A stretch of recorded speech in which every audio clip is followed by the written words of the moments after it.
Fair colour নেবে, dark colour নেবে। তাহলে কি করবে, অল্প করে ডার্ক কালার নিয়ে ফেয়ার কালারটার সঙ্গে মেশাবে। দেখো মেশানো হলো, একটা দেখো একটা মিডিয়াম কালার তৈরি হয়ে গেল। এবার মিডিয়াম কালারটাকে নিয়ে কি করবে, এর স্কিনে লাগাবে। দেখো প্রায় ম্যাচ হয়েছে, আর একটু ডার্ক কালার দিয়ে আবার ম্যাচ করবে।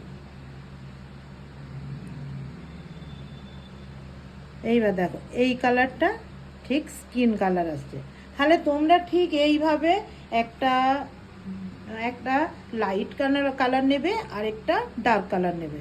তাহলে কি করবে, লাইট কালারের সঙ্গে ওই ডার্ক কালারটা মিশিয়ে মিক্স করে এবার স্কিনে লাগিয়ে বারবার দেখবে যে কোন কালারটা হচ্ছে। অনেক সময় তোমরা মেকআপ দেখে থাকো যে তার গায়ের তুলনায় মুখটা অনেকটা ফেয়ার, কিন্তু তোমরা ওরকমভাবে মুখোশের মতো করে সাজাবে না, ওটা ঠিক মনে হয় যেন মুখোশ পরে আছে।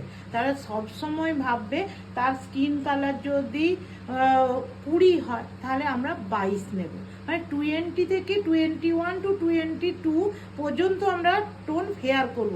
যদি আমরা 20কে 25 টোনে নিয়ে চলে যাই তখন কিন্তু সেটা ভীষণ খারাপ লাগবে, হাত গলা পিঠ চারধার কালো লাগবে আর মুখটা যেন মুখোশের মতো সাদা লাগবে। তাই জন্য তোমরা কোনো সময় করবে না, স্কিন কালার থেকে বড় জোর 1 টোন কি 2 টোন তোমরা হোয়াইট ফেয়ার কালার করবে।